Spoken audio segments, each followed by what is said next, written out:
The Kingdom Hearts games are home to a number of different characters from across Disney and Final Fantasy canon, as well as original characters made solely for the series.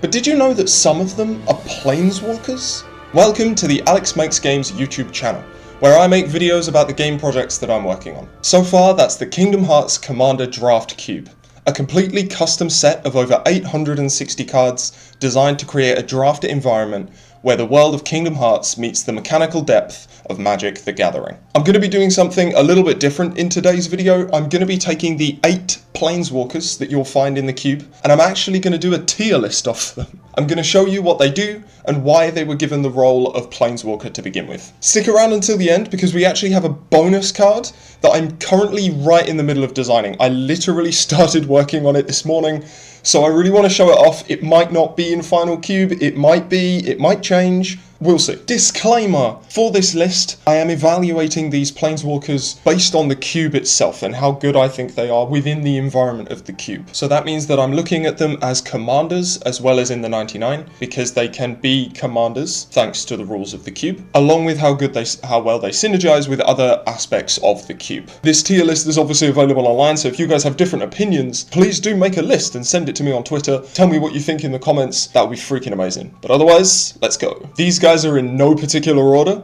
so without further ado, let's begin with Joshua. Joshua is a green and then either a black or a white, ors of hybrid mana, for a legendary Planeswalker, Joshua. He starts with 3 loyalty and has the +1 ability to scry 1 and then draw a card. His -1 lets you search your library for a land card, reveal it and put it onto the battlefield tapped. And finally, his -3 lets you return target creature from a graveyard to its owner's hand. Joshua is originally from The World Ends With You and was introduced into the Kingdom Hearts series in Dream Drop Distance. The story of Joshua is basically that he and his friends, who are other players in the game of The World Ends With You, I'm not going to dive too heavily into that, were floating around the cosmos of the oceans between and needed somewhere for sanctuary. And of course, Traverse Town appears for those who require sanctuary. And throughout the visits in Traverse Town, Riku and Sora very quickly realize that Joshua is a man that knows far more than he says. His +1 ability represents that knowledge, and his -1 represents the fact that he was able to bring all of his friends to Traverse Town while they were flying around the oceans between. Finally, his -3 represents his desire to save his friends. Quick disclaimer, by the way, I don't know if Joshua and the other guys were floating around Rhyme's dream or the oceans between, or it's a combination of both. I don't know. If somebody does know the lore, then please do fact check me in the comments. I'd really appreciate that. Joshua comes down cheap for only 2 mana with 3 loyalty, which is a pretty solid rate. He's 3 colors, and all in all, he's just really, really good value. He doesn't do anything crazy, but the value that he generates early can definitely snowball into a game. So for that, this guy is an easy A tier. Hands down. Alright, next Planeswalker, we've got Maleficent the Dark Fairy. Maleficent is 3, a black, a green, and a blue for a legendary Planeswalker Maleficent. She has 4 loyalty to start with, and her +1 ability is create 2 1/1 black heartless creature tokens with pure blood. Her -3 is until end of turn, Maleficent becomes a 5/5 dragon creature with flying and indestructible. And then finally, her -8 is kind of insane. It is gain control of X target non-land permanence, where X is your devotion to black. Fun fact, it used to be permanence rather than just non-land, but that was kind of ridiculous. Maleficent herself is the face of the Heartless threat in Kingdom Hearts 1 and in Kingdom Hearts 2. She's been given the Planeswalker status because her ability to travel between the worlds is shown so many different times throughout Kingdom Hearts 1, 2, and 3, admittedly, as she's looking for the black box. Her +1 represents that wherever she goes, the Heartless follows. She can also, obviously, turn into a dragon, which was one of the greatest boss fights in Kingdom Hearts 1. And her ultimate is kind of her ambition. I kind of wanted to represent her desire to control everything, and her use of the power of darkness in order to make that happen. The Heartless are a really, really strong deck, especially if you can get enough cards to build up strong devotion. So Maleficent coming down and basically dropping 3 devotion, 1 from herself and then 2 from the Heartless that she creates, the pure blood tokens. It's kind of really strong in those decks. I don't know if I want to put her at S tier yet, but she is really, really strong, so I think she's gonna have to join Joshua in A tier. Are all of these cards gonna be A tier? I might need to revisit my list at the end of this video. Planeswalker number 3, we have Master Yensid, the guy who sits on a chair. Master Yensid is white, blue, black, red, green, WUBRG Planeswalker for a 4 loyalty legendary Planeswalker Yensid. He has a passive ability with legendary creatures you control have chosen. His +1 lets you search your library for a Keyblade, reveal it and put it onto the battlefield, and his -7 states, return each creature you don't control to its owner's hand. Yensid was a little bit tricky to design, but he gets the Planeswalker role for one reason alone, and that's that in Kingdom Hearts 3, he just appears in the middle of the Badlands and parts the Heartless Sea. He's also WUBRG rather than being Teamer for most other Disney characters, because he has so many ties to the Keyblade wielders and their factions, the history and their legacy, being a retired Keyblade master himself. He has the ability to train Keyblade wielders, considering the fact that he ensured Axel could get a Keyblade, he trained Kairi, he trained Mickey.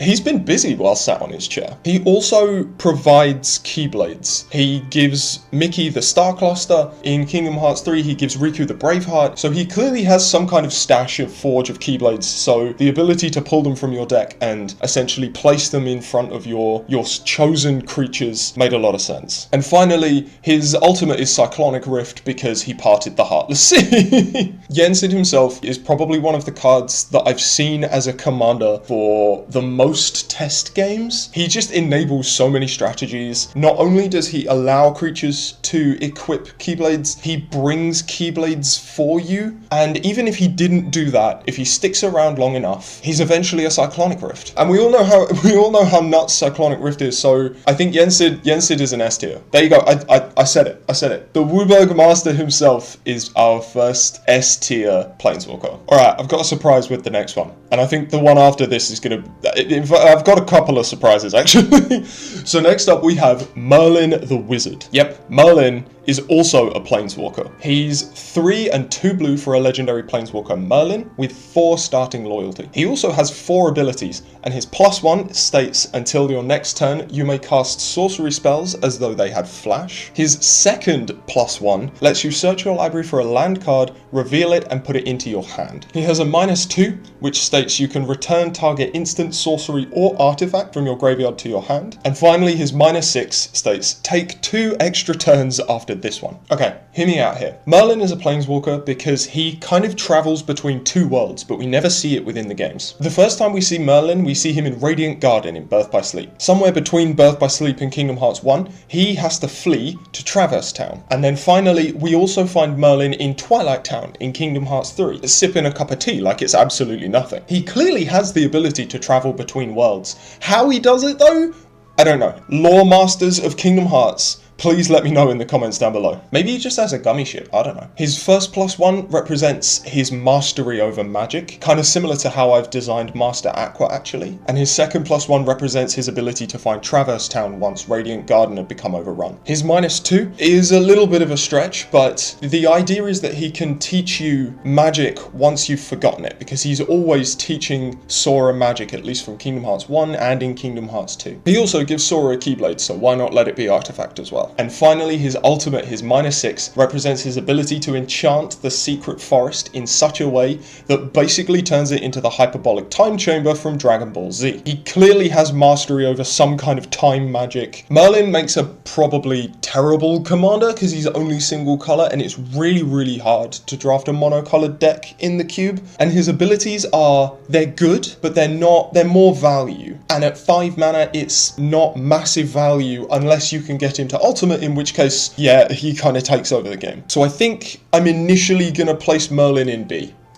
I'm sorry mate, but you're in B for now. I feel like that call's gonna ruffle some feathers. But speaking of ruffling feathers, we have Scrooge McDuck. Donald Duck's uncle is the 5th Planeswalker in the cube. Scrooge McDuck is a green, a blue, and a red for a legendary Planeswalker Scrooge with 2 starting loyalty. Firstly, he has a passive that whenever an opponent draws a card, that player may pay 2, and if the player does not, you create a food token. He has a +1 ability that allows you to create a treasure token, and his ultimate ability of -4 lets him sacrifice X food tokens and then create that many treasure tokens. Okay, now Scrooge is a Planeswalker because he also did a little bit of traveling, and if I remember correctly, Merlin actually enabled Scrooge to travel around a little bit, which is why we first see him in Hollow Bastion, Radiant Garden in Kingdom Hearts 2, messing around with ice cream. And in Kingdom Hearts 3, we find him in Twilight Town, messing around with a restaurant. Food and money is a pretty big part of this guy's character, so I had to bring that in some way. So he makes food, he makes money,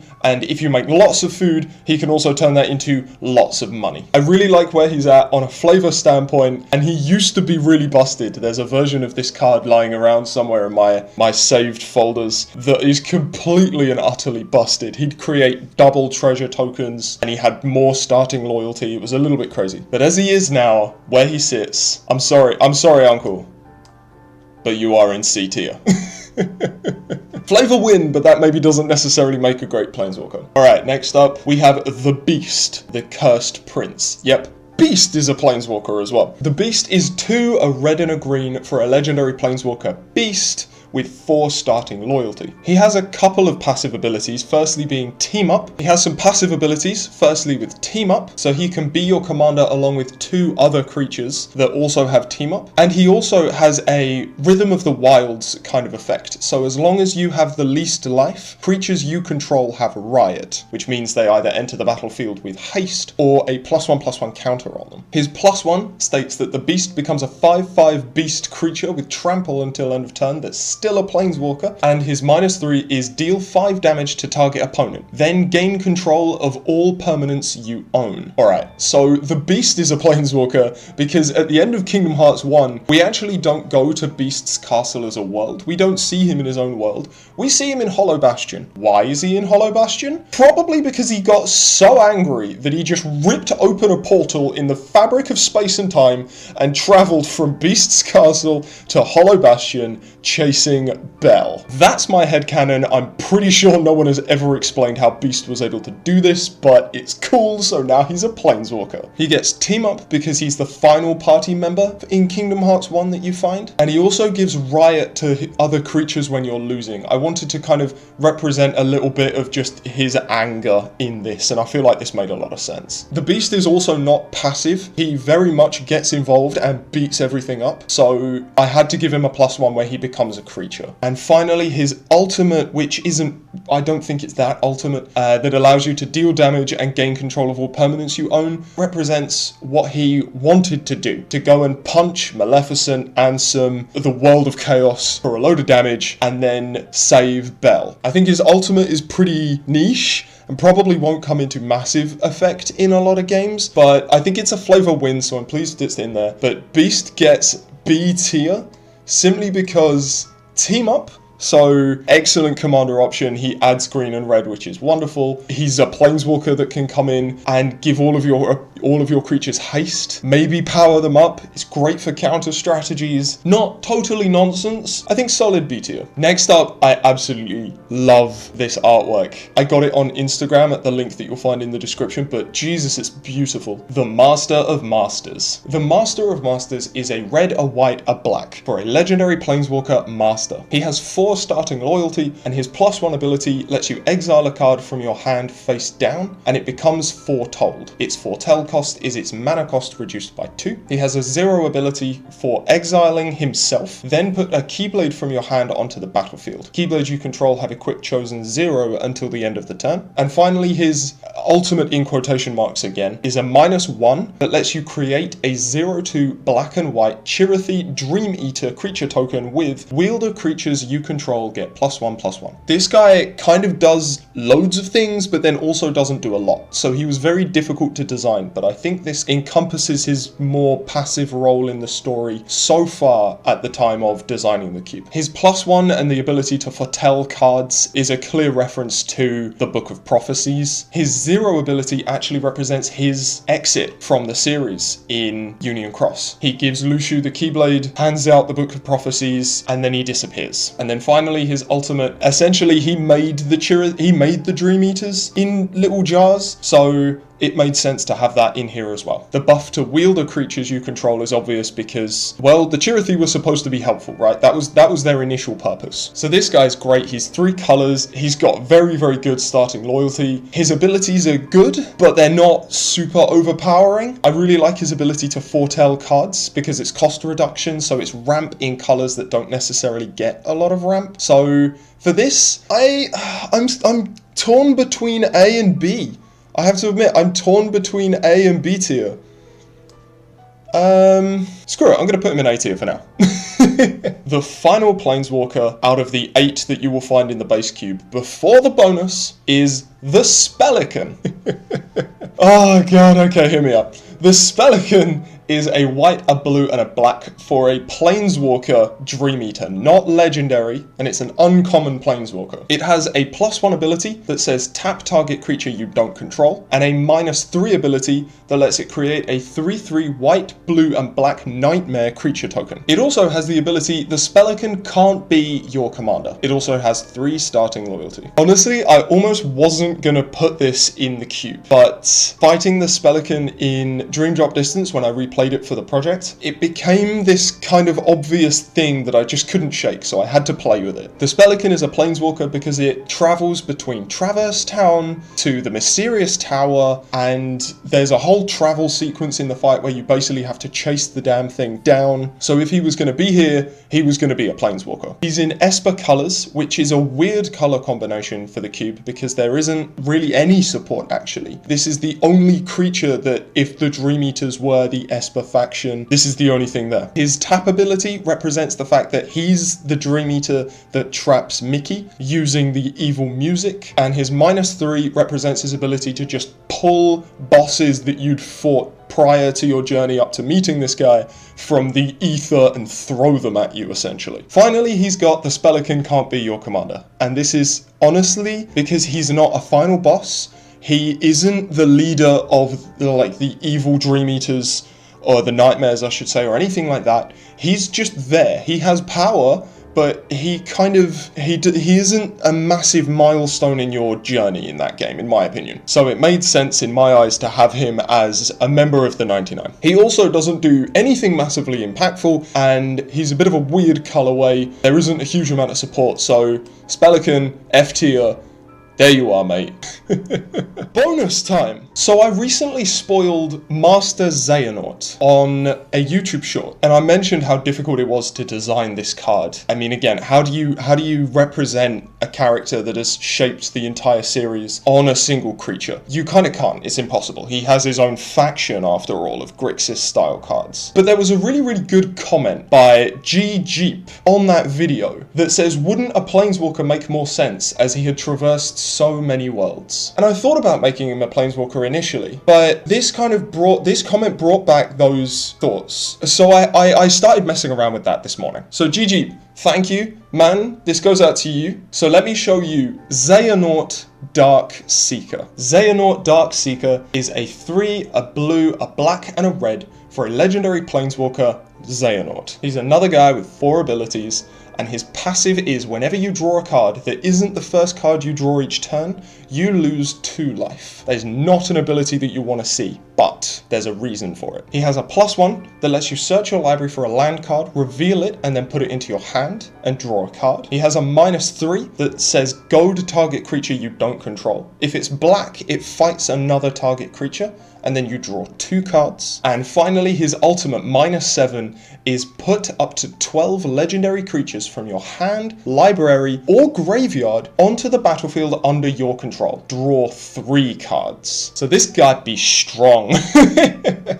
His passive is there because he has an incredible amount of knowledge. He basically outplayed everybody for the entire series. But there's a price to that knowledge, which is why I put a tax effect on drawing cards. His +1 represents his world tour that the Master of Masters sent him on. His -3 represents his push to make creatures fight each other. His whole plans are make creatures fight so that he can recreate the Keyblade. And finally, with that in mind, his ultimate literally lets you build your true organization. I think this is super flavorful. I have not done any testing to actually balance this, so this might be super busted, or it might be kind of weak. Maybe the tax effect is too strong. I don't know. But all in all, thank you, GG, for the comment, for making me rethink this card. I really, really appreciate it. If this guy does come into the cube, it will be an addition to Master Xehanort himself. So we'd get an extra card in the cube, why not? I will have a think, and I will keep you guys posted on my decisions on that front. But let me know what you think in the comments, because I think Xehanort the Darkseeker, I think he's S tier, I gotta say. And that's my list. I'm looking through and I'm relatively happy with this. Yeah, I'll stick with this. But what do you guys think? Do you agree with my choices? I would love to see screenshots of your own tiers of these cards on Twitter. Comment what you think on the comments down below. And guys, thank you very much for your time, and I hope you have a wonderful day.